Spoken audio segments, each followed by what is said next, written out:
Papahinga yung tandang ko. Ayan, eh. Kaloko. Kro kro!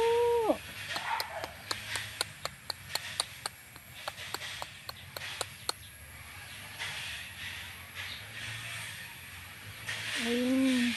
Maganda yung panahon, eh. Hindi mainit. Sakto lang. Kasi nag-ulan nung nakalipas na araw. Ayun. Kro kro! Ayun. Kahiga. Busog kayo? Kro kro! Busog ka? Ay, busog. Nagtayo na. Kro kro!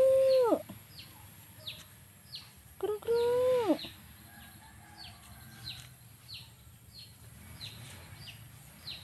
Ito yung aking puging tandang. Nawala yung isang buntot na mahaba. Ay, dalawa. Siguro nung hinuhuli ko. Mailap eh.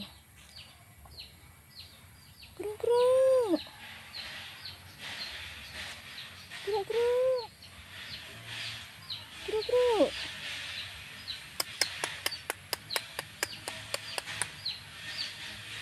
Traok. Hindi yung isa nagsisilip. Kro kro! Ano yun ang ingay? May nag-aano sa kapitbahay. Bilinis. Kro kro!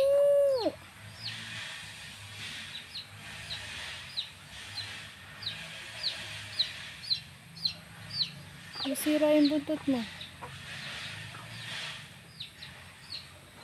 Naglinis ako ng palibot. Nagsunog ako, sinigaan ko yung basura. Kasi dyan sila nag-i-standby. Ayan.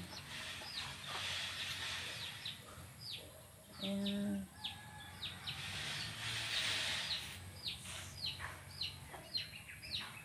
Ayan, malinis oh. Diba? Ganda. Ganda pag malinis.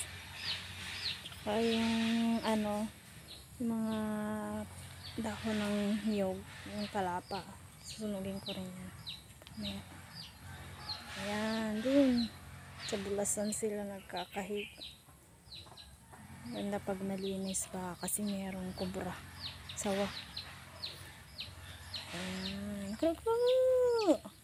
Pugi. Pugi.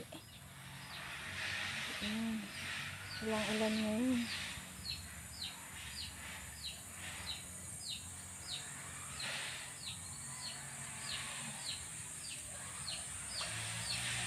Dito sila nag-standby sa halaman ko.